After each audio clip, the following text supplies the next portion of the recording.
শাহজাহান সিরাজের জারি একমাত্র রেকর্ডিং সানটাইম, শাহজাদপুর, সিরাজগঞ্জ। আজই যোগাযোগ করুন।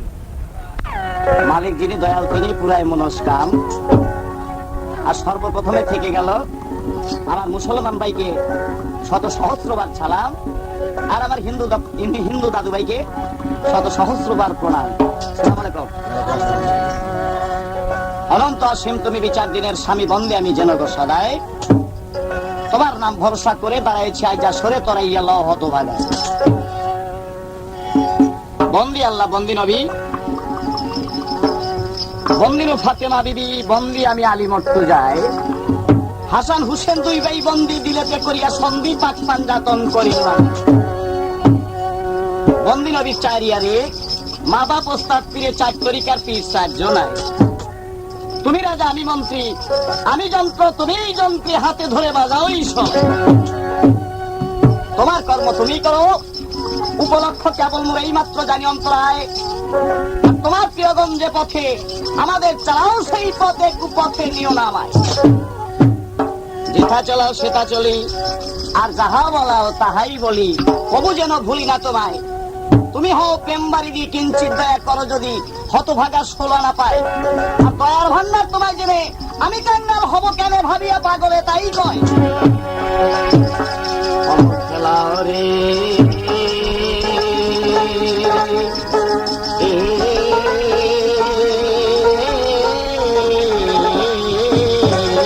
মাওলা,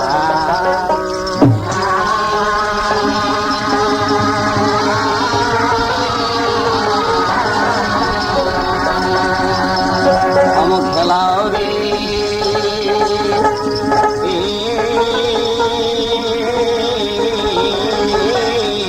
মাওলা।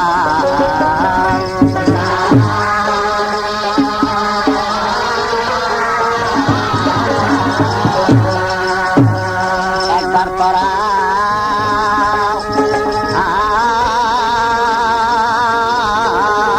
বরকত,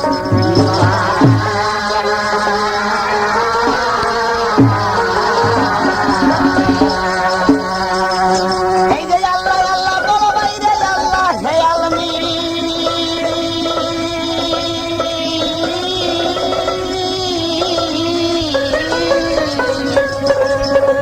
এই যে কুলালম করাইয়া নিবে দেখো রাসূল তার যাবে। রাসূল রাসূল বলো ভাইরে, রাসূল পরম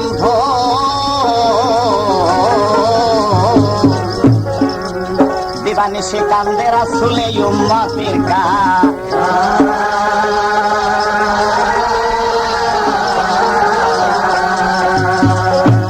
এই যে কি করো হে খোদার বান্দা, বৈশা করো কি?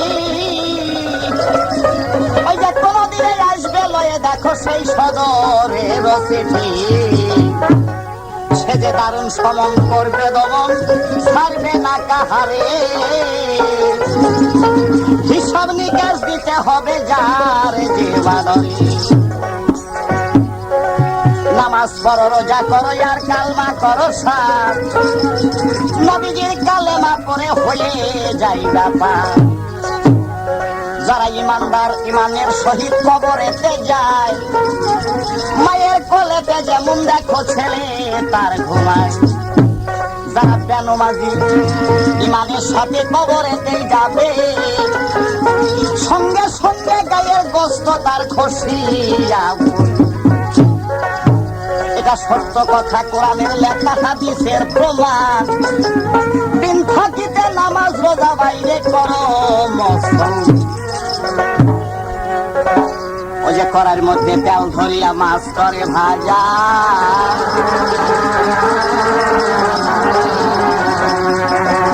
ওই রকম দিবে আল্লাহ হাসরে সাজা।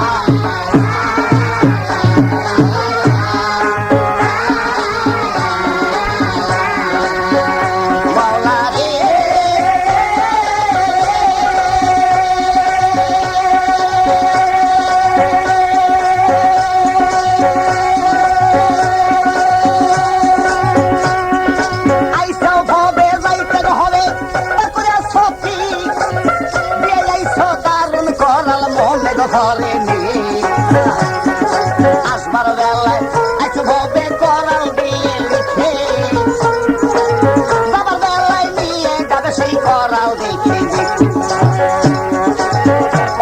সংসারের মাঝে বাইরে কেউ তো কারণ নয়, বিরাচারি দুলা খেলা পথের পরিচয়, বিদেশে বিপাকে পড়ে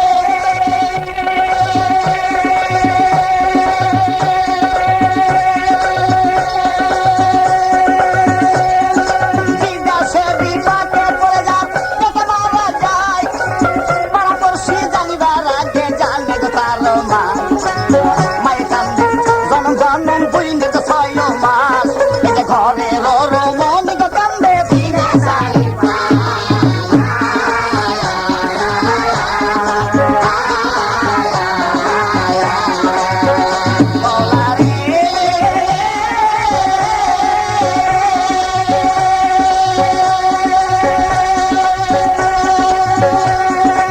আহারে পাগল মন তুমি কি করো বসিয়া, বদর হাতে কি না বেচারি তো সময় যায় রে কইয়া, হাট করো বাজার করো আর কেন্দ্র গো বেচো খাও, এই যে অলসটি কেউ কয় না আমার ভালাই নাম দিলা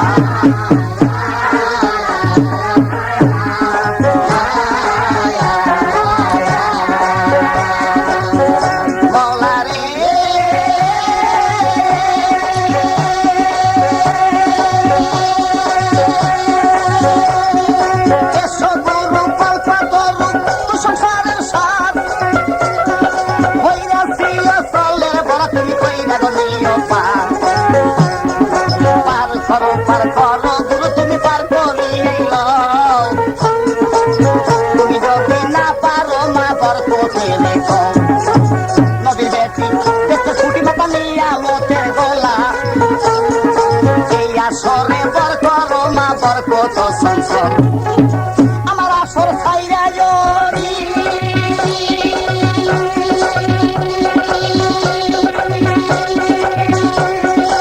আমার আসর ছাইরা জড়ি অন্য কোথায় যাও, দোহাই লাগে দুইয়ে মানের বাদু বংশের মাথা খাও, আহারে মামা বলিয়া ডাকি মা তো শুনে না, কদম পাগলে ডাকে তুমি সই না কেন শোনো না, ভোগ লাগিলে খাইতে দিও মাটি আসে দিও পানি, ওই অন্ধকার কবরে দিও তোমার ঘুরে নয়ন সানি।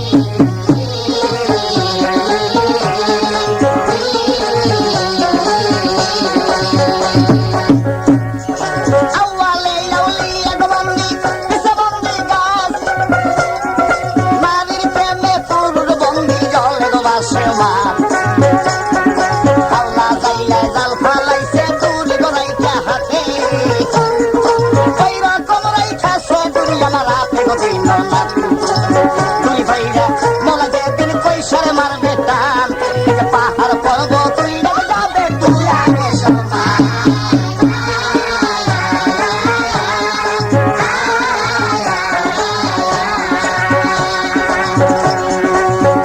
আসলে এসব কথা বেশি আর বলবো না,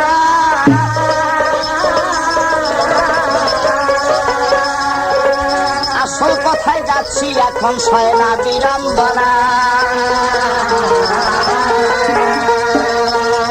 সকল কথাই ইতি রেখে আবার আসলাম ঘুরে,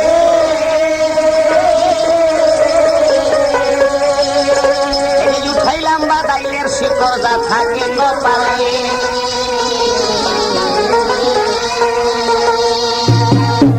মনশিক্ষা বলতে গেলে হবে অনেক দেরি, এই যে মন দিয়া শোনেন সবে এই বিষপানের জারি, বিষপানের জারি শুনে দেও করিবেন সাপ,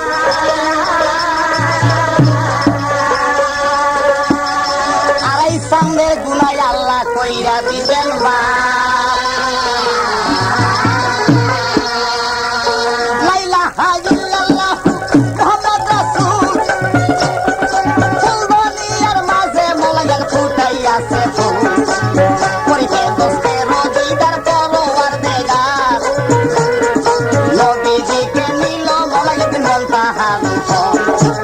সেখানে যাইয়া নবী আমার করিলেন নজর, লাল সবুজ দুই রঙের দুই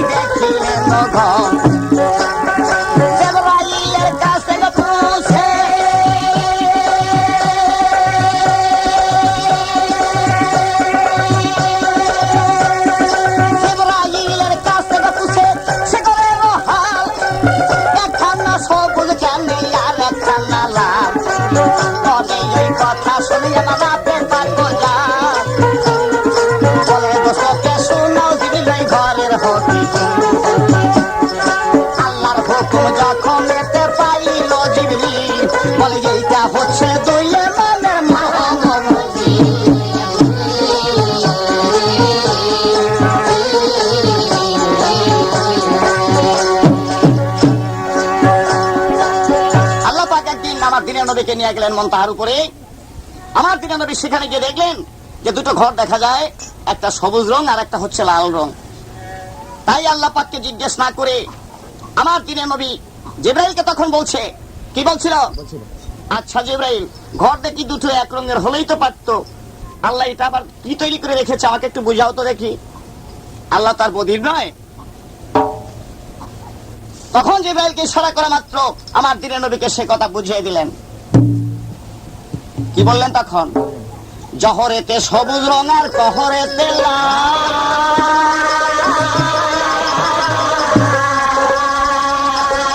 এইভাবে মারা যাবে দইনায় ফাতেমার দুলা।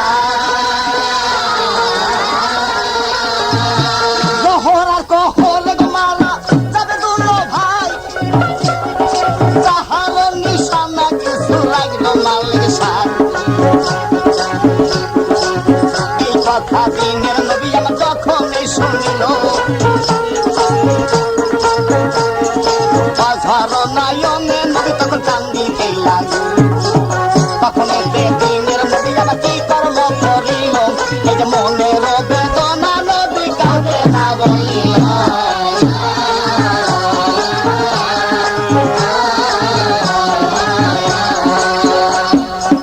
তখন আমার দিনের নবী ফিরে আসলেন। বাড়িতে ফিরে এসে তখন চিন্তা করলেন, এ কথা শুধু আমিই জানলাম, জিব্রাইলকে কথাটা আমার জিজ্ঞেস করা উচিত ছিল। তিনি তখন অন্তর্ধানে বসে গেলেন। আল্লাহ পাক জিব্রাইলের মারফতে আমার দিনের নবীর কাছে আবার সংবাদ পৌঁছে দিলেন। আমার দিনের নবী জিজ্ঞেস করেছিল, জিব্রাইল কিভাবে মারা যাবে ফাতেমার দু ছেলে, ইমাম, বড় ইমাম এবং ছোট ইমাম, তারা কিভাবে মারা যাবে আমাকে একটু বুঝাও তো দেখি। জিব্রাইল তখন দিনের নবীকে বুঝাইতে আরম্ভ করলো। কি বলেছিল? মারিয়ার ঘরে পয়দা হবে দুরন্ত জালে, পাপী না মানিবে কোরআন কিতাব আর না মানবে আলেম,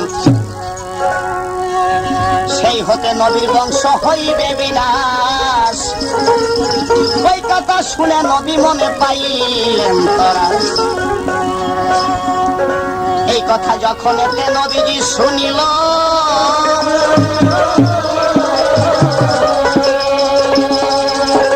এই যে মনের দুঃখ মনে নিয়ে ঘরে ফিরে গেল।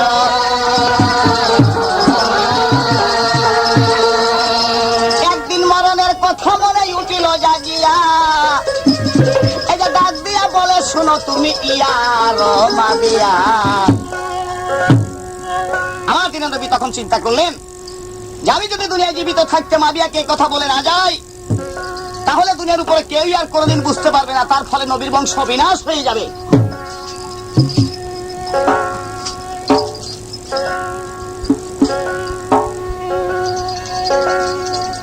আর একদিন মরণের কথা মনে উঠিল জাগিয়া, এই যে ডাক দিয়া বলে, শোনো তুমি ইয়ার মাবিয়া, তোমার ঘরে পয়দা হবে দুরন্ত জালে, পাপী না মানিবে কোরআন কিতাব আর না মানবে আলেম। এই কথা যখন এতে নবীজি বলিল, ওই কথা শুনে মাবিয়া তখন চমকিয়াই উঠিল। ডাকো দিয়া বলছে তখন নবীজির হুজুরে, বিবাহ করব না হুজুর আমি এই দুনিয়ার পরে, বিবাহ করব না হুজুর আমি এই দুনিয়ার পরে। এটা কেমন কইরা জালেম পয়দা হবে না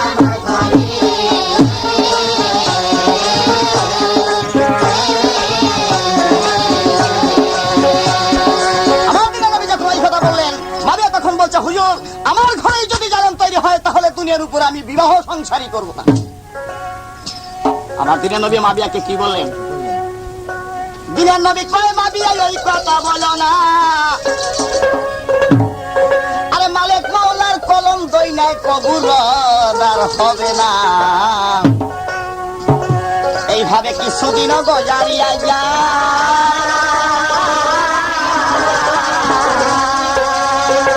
মদিনা ছেড়ে মাবিয়া দামেস্কেতে যায়। একদিনও শুইয়া ছিল আপনারই ঘরে, প্রস্রাব করিতে গেল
ভালোবাস আস্তে।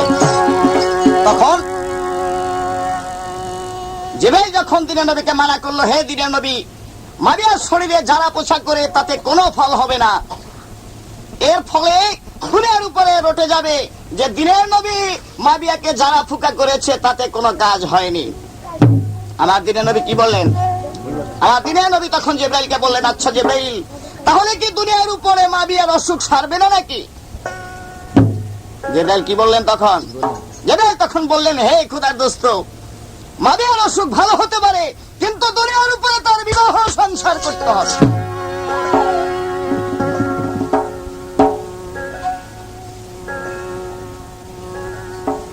তাই ঠেকিয়া করে বিয়া পালে একাদশী,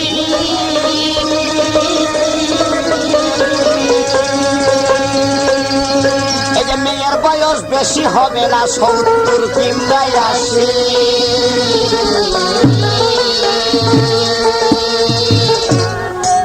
আমার দিনে নবী যখন এই কথা শুনলেন তখনই চিন্তা করলেন, মাবিয়ার তো দুনিয়ার উপরে বিবাহ সংসার করতে হবে, একটা যুবতী মেয়ে যদি মাবিয়ার সঙ্গে বিবাহ দেওয়া যায় তাহলে তো কিছুদিন পরেই তার সুসন্তান হয়ে যাবে।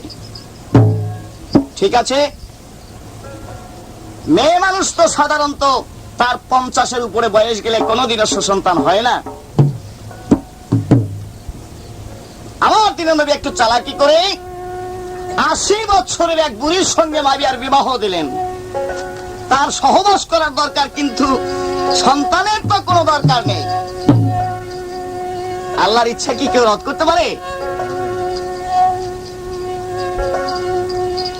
ঠেকিয়া করে বিয়া পালে একাদশী, মেয়ের বয়স বেশি হবে না, দেখো 70 কিংবা 80। ওই বুড়ির সঙ্গে মাবিয়ার যখন মিলন হইল,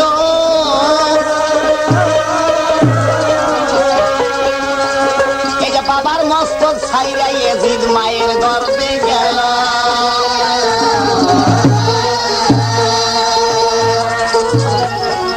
পাগলাম তুমি কোন সুখে রইয়াছ ঘরে, ওই বুড়ির সঙ্গে মাবিয়ার যখন মিলন রে হইল, বাবার মস্তক সাইরা রে দিত এখন মায়ের গর্ভে গেল।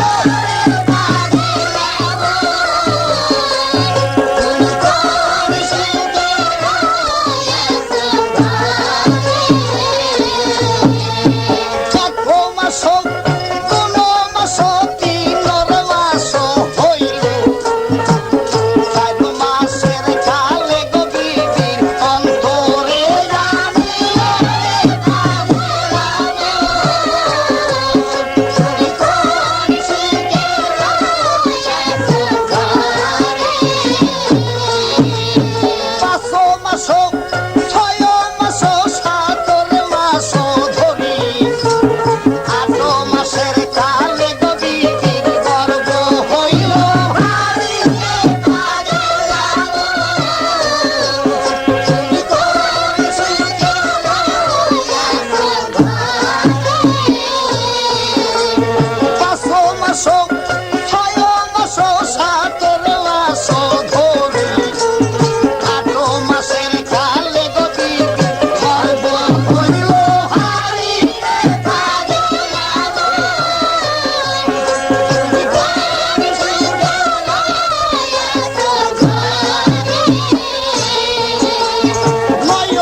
জব্বারের বিয়ে করলেন বড় ইমাম সাহেব।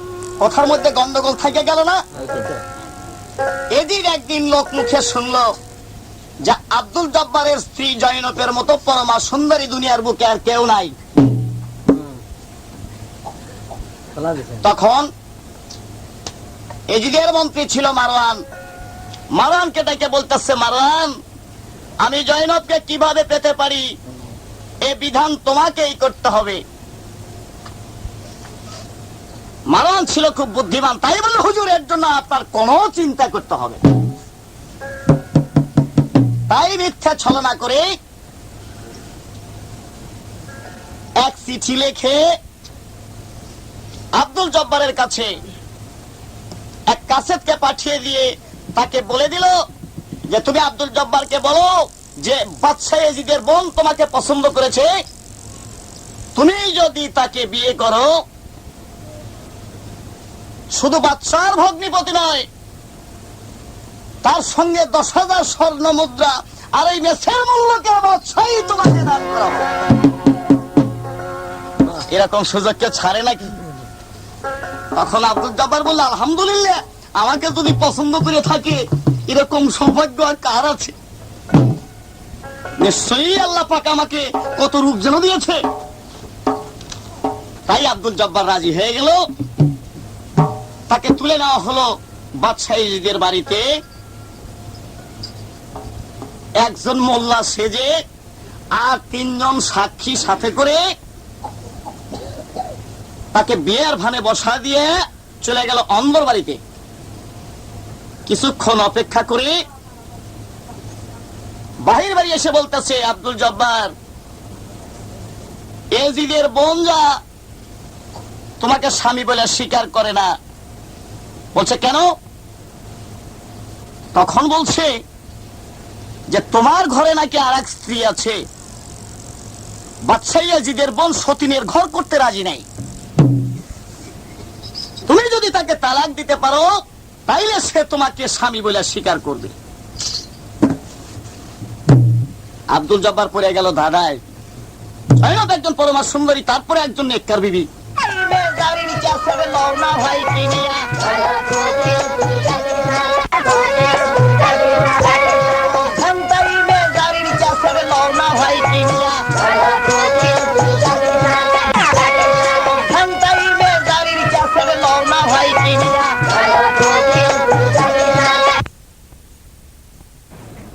যে 10,000 স্বর্ণ মুদ্রা মেসের মুল্লুকের বাদশাহী, তারপরে দামেস্কের বাদশাহী ইয়াজিদের বোনের জামাই, এর চেয়ে সৌভাগ্য আর কি হতে পারে আমার?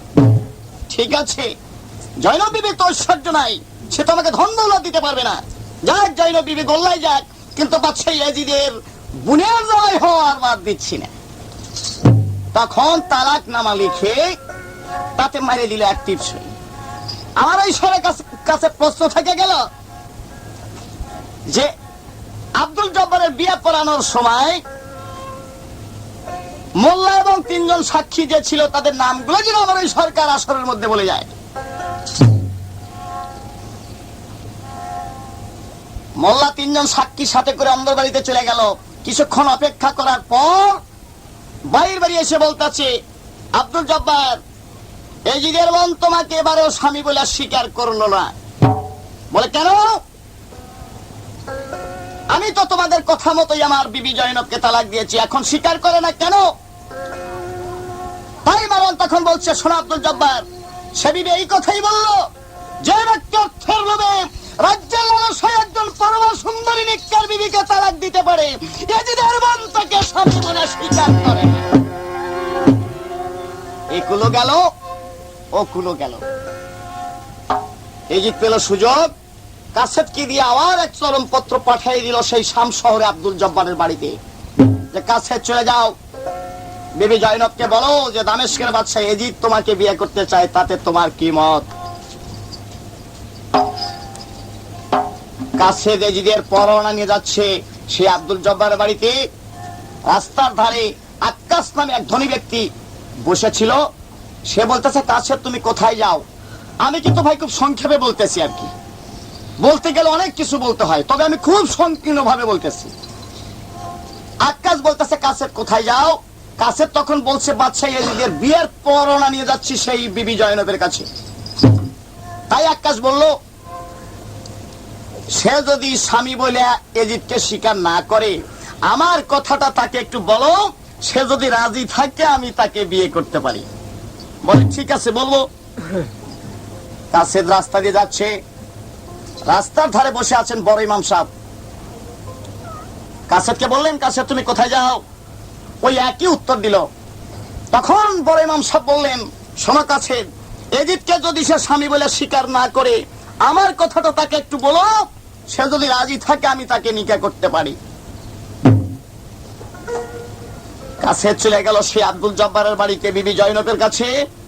পত্র দিয়ে মারওয়ান মুখে বলতেছে, শোনো জয়নব, দামেস্কের বাদশাহ ইয়াজিদ তোমাকে বিয়ে করতে চায়, তাতে তোমার অভিমত কি? এই দেখো তোমার নামে পত্র পাঠিয়েছে।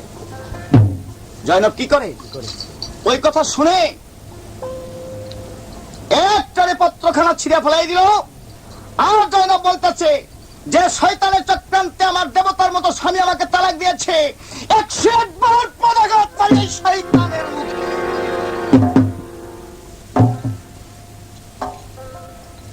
কাছে তো ভয় পেয়ে গেল।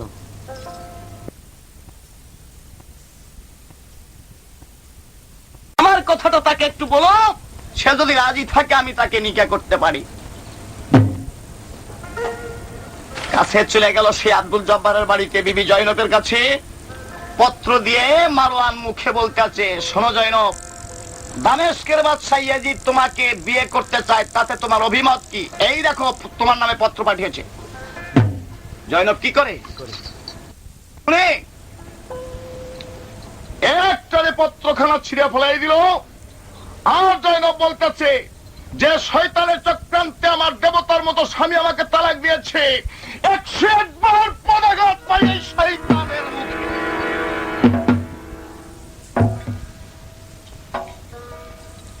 কাছে তো ভয় পেয়ে গেল।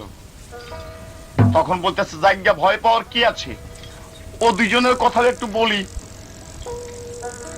কাসেদ বলতেছে, আক্কাস নামে একজন ধনী ব্যক্তি তোমাকে বিয়ে করতে চায়, তাতে তোমার কি মত? বলে, আমার আর বিয়ের দরকার নাই, আমার কপালে যা ছিল তাই হয়েছে। কাসেদ আবার বলতেছে, বড় ইমাম সাহেব তোমাকে নিকাহ করতে চায়, তুমি যদি রাজি থাকো তাইলে সে তোমাকে নিকাহ করতে পারে। জয়নব কি বললো তখন? জয়নব তখন বলছে, আলহামদুলিল্লাহ, আমি স্বীকার করলাম, দাঁড়ে দাঁড়ে ভিক্ষা করে খাবো, কিন্তু এ সুযোগ আর আমি ছেড়ে দিচ্ছি না। এই তো বিয়ে হয়ে গেল। কাসেদ ফিরে এসে এজিদকে বলল, কি বলছিল? হুজুর, আপনাকে স্বামী বলে স্বীকার করা তো দূরের কথা, আপনার কথা শোনা মাত্র 101 বার পদাঘাত মাত্র আপনার মুখে, আর আপনার প্রেরিত পত্র সে টুকরা টুকরা করে ছিঁড়ে ফেলেছে। এই কথা শুনে এজিদ কি বলেছিল? এজিদ তখন বলল, মারওয়ান, কাসেদ আরো বলেছিল যে শুধু তাই নয়, সে বড় ইমামকে স্বামী বলে স্বীকার করেছে। বলে, তাই নাকি? এজিদ তখন মারওয়ানকে ডাকে বলতেছে, মারওয়ান, সৈন্য সামন্ত সাজাও, আমার মুখের গাছ যখন বড় ইমাম কেড়ে নিয়েছে, সবাইকে শাস্তি আরম্ভ করো, নবীর বংশই আগে বিনাশ। এই তো যুদ্ধ আরম্ভ হয়ে গেল। নিকারো কারণে রণ বাজল ইয়াজিদেরও শোনে, এই যে সত্য দিল রিয়া ইয়াজিদ বেটা খান্ত দিল রনি। ডাকো দিয়া বলে ইয়াজিদ আকাবরের কাছে, এই যে দুনিয়াতে তুই ইমামের কিভাবে মরণ আছে। কি বলছিল? কে তারপরে দেখা গো বলে, এদিনের হুজুরে তুই ইমামের মরণ গই নাই জহর আর কহরে,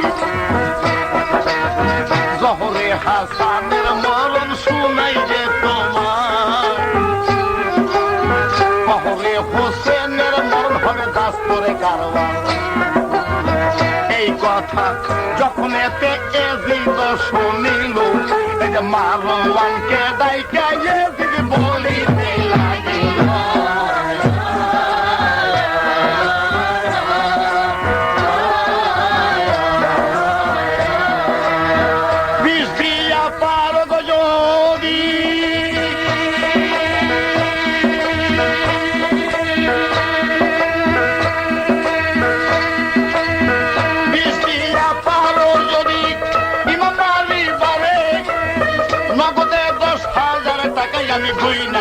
দেব তলে কেজি দেব এই কথা যখন শুনিল এই যে মনে মনে বুদ্ধি তখন করিতে লাগে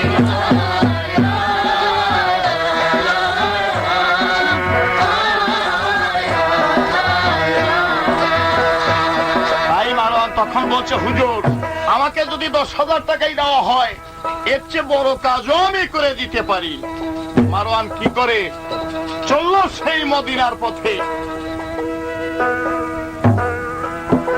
পাহাড়ে পর্বতে মারওয়ান ঘুরিয়া বেড়ায়। এই যে মক্কর জানাই এক বুড়ির সঙ্গে তার দেখা হইয়া যায়। দেখো দিয়া বলে কথাই ওই কুটনি বুড়ির তরে এই যে বিষ দিয়া পারো যদি বড় ইমাম মারিবারে বিষ দিয়া পারো যদি ইমাম মারিবারে নগদের 10,000 টাকাই আমি দুই নগদের বোতলে তন্দল্লা দিব কত অষ্টরে অলঙ্কার এই যে পরিণামে পাবি বুড়ি ওই মদিনার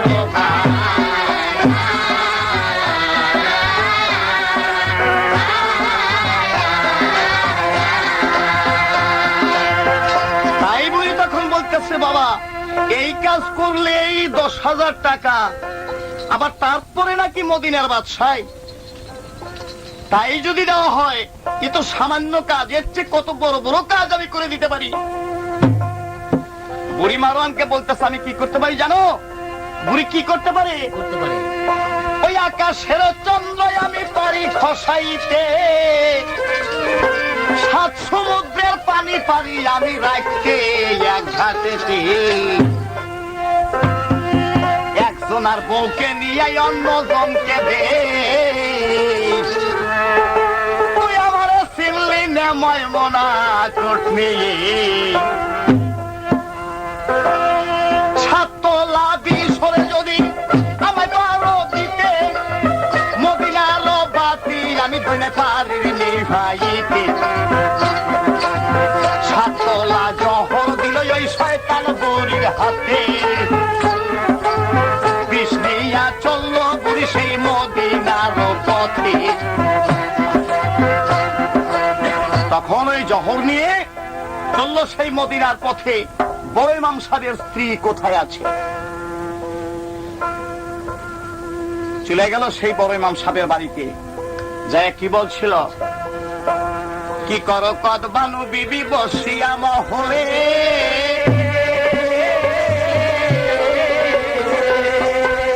চাইয়া দেখো আগুন তোমার লাইগাছে কপালে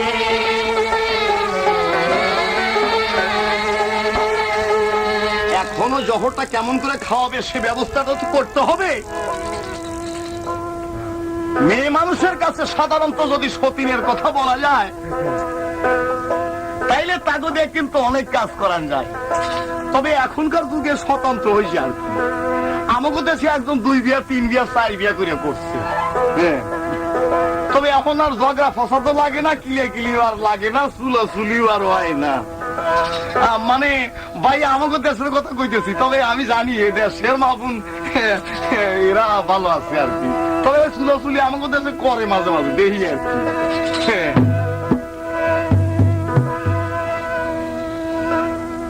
তাই তখন ওই জহর বিক্রি করার ছলে ছুতায় তাকে সতীনের কথা বলে তার ভিতরে আগুন ঢুকিয়ে দেওয়া হচ্ছে। কি করো কাদমানু বিবি বসিয়া মহলে এটা চাইয়া দেখো আগুন তোমার লাইগা আছে কপালে সাত করিয়া বড় ইমাম তোমায় করছে বিয়ে তোমায় থুয়ে বড় ইমাম আবার করছে দোসর নিখি সতিনী কাটা ভীষণ কাটা মহরির গাছ তুই সতীনে ঝগড়া লাগায় নারদ লাগায় পার পরে কি লেখি চুলা চুলি আর কি গো পরান বাসে পয়সা পয়সা নারদ বেটা হাততালি দিয়া নাচে সতীন কাটা ভীষণ তাই আমি রে ভালো জানি আমার এক সতীর ছিল দুপুইটা ডাকি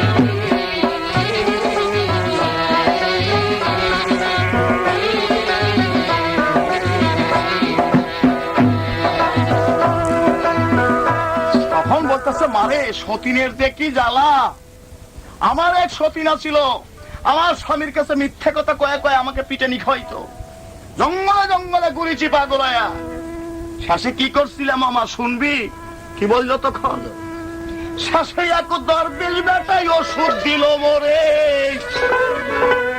এই যে কৌশল করে খাওয়াইছিলাম ওষুধ আমার স্বামীর তবে সেই হতে পীড়িত হলো মা তোমার খালুর সাথে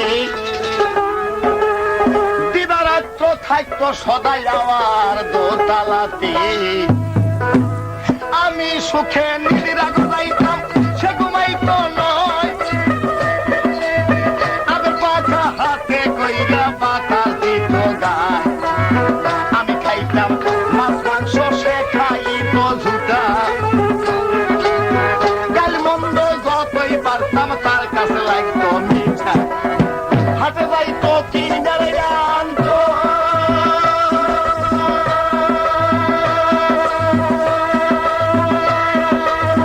হাতে যাইতো কিনারে আনতো নতুন নতুন সাজ মাসে মাসে কিনা দিত আমার শিলার মনের কাজ গলায় দিত গজমতি হার কপালে পেটিকে কত পুরা মানুষ পাগল হইতো আমার চোরা দেখে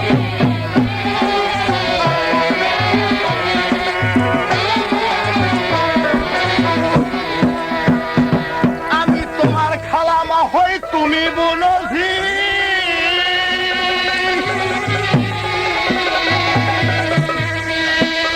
বড়দের খাতিরে মাগো তোমায় বসাই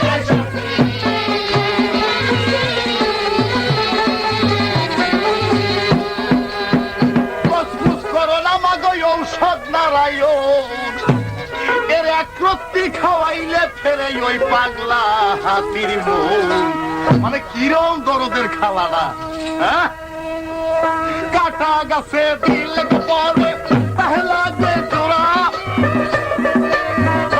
বলে খালা মাগো তুমি যাও নারী একটু ধরা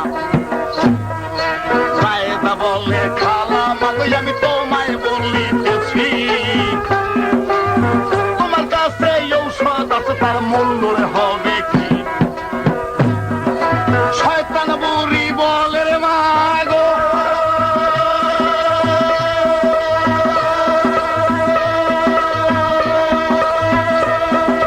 শয়তান বুড়ি বলে তুমি বলো কি তুমি আমার ঔষধ দিবে আমার দাম 10 কোটি এক রত্তি এক মোহর বেশি অন্য গো সবার খাই এই যে মিথ্যা যদি বলি আমি আমার স্বামীর মাথা খাই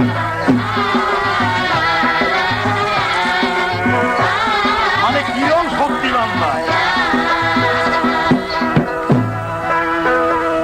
বলতেছে মারে তুমি আমার বন্ধু তোমার আবার দাম লাগবে কে তবে মানুষের কাছে বেশি একটু করে জহর মানে ওষুধ দেই আর একটা করে মোহর নেই কয় খালা তাইলে আমারও তো দাম দেওয়ান লাগবো তখন একটা মোহর দিয়ে ওই গুণমানী ওষুধ কিছু রাখি জায়েদা কি বলছিল জায়েদা বলতেছে ও খালা এত গুণের ওষুধ যে তুমি আমাকে দিলে এ ওষুধ খাওয়ান লাগবে কেমন করে সে বিধান তো তুমি কইলে না কি বলছিল তখন বলতেছে ও মা জায়েদা তোর স্বামী যদি কোন সময় পানি খাইবার চায় তাইলে আর বিন্দু বিসর্গ পানির মধ্যে গোলাইয়া শরবত বানাই দিবি যদি খায় দেখবি যে সব সময় তোর আসল ধীরে ধীরে গুড় গুড় করবো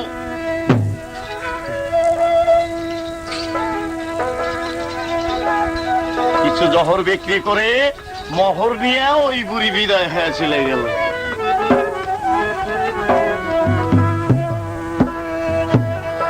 দিনান্তে শিকার করে বাড়িতে ফিরে আসি। বাড়িতে এসে কি বলছে? ছোট মা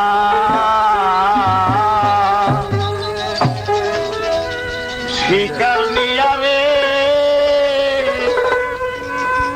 ও দিল ছোট বিবির ঠাই।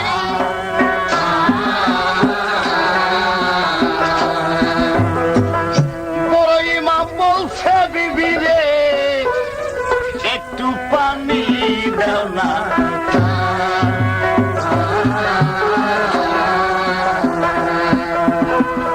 যখন এটি আরে কিঞ্চিত পূর্বে সেই অবিশ্ব পানিতে মিশায়া রেখেছিল ইমামের জন্য রে একটা গেলাসে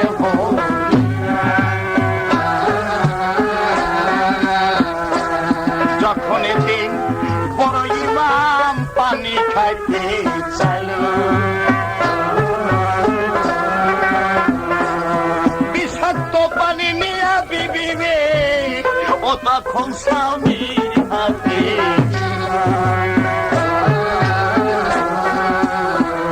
বিষাক্ত পানি যখন নিয়া স্বামীর হাতে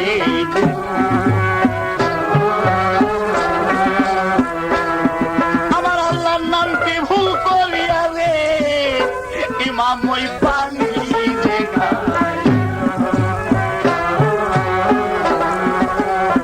তখন মনে বাইরে ছিল বেলা ইমামের জন্য তৈরি হলো রে একটা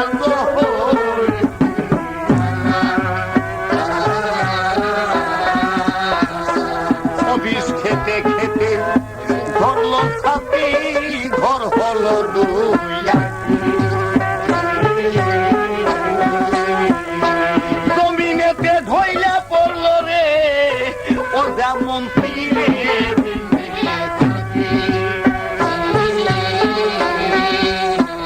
আমি কিবা খেলাম তেল না পেলাম না পেলাম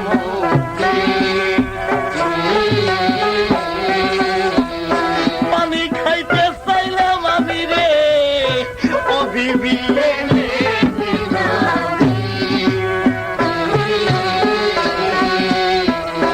কোথায় বাবা কাছে বালি আয় নাই আমার কাছে ছোট ভাই হোসেন আলী রে আমার ভাই কোথায়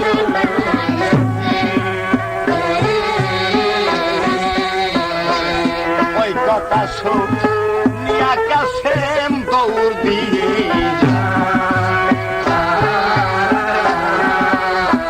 দৌড় দিয়া গেল কাছে রে ও দেখো হুসেন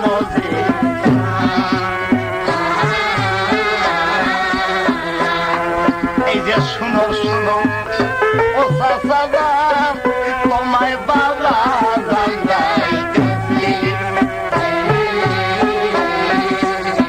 তুমি যাইয়া দেখো আমার বাবার গো ও চাচা কি দোষ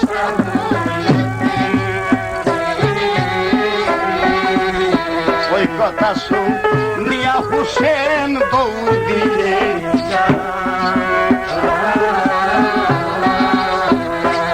গলায় কাপড় নিয়া ধরে রে ও হুসেন বলো ভাই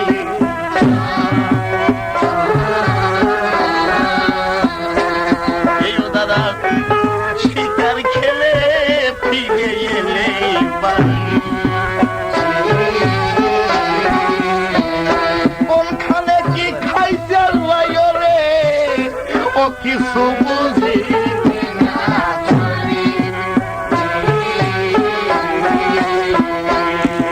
ওই যে বিবি দিল বিষা দিয়ে হোসেন শুনতে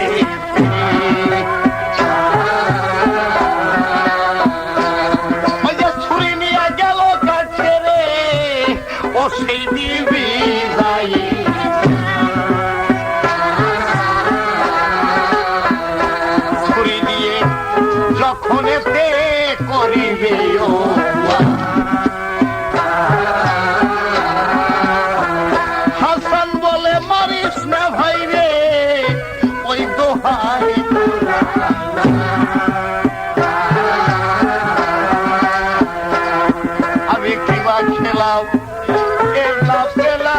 না পেলাম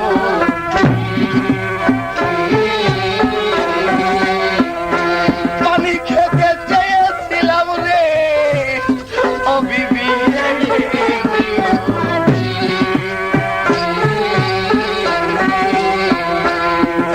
বহুদিন পূর্বে ওই এজিদের ছিল রে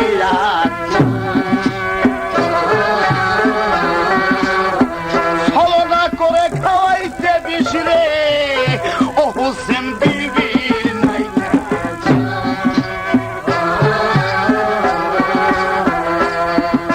আমার মরণেরই আগে হোসেন ও ভাই রে তোমারে যাই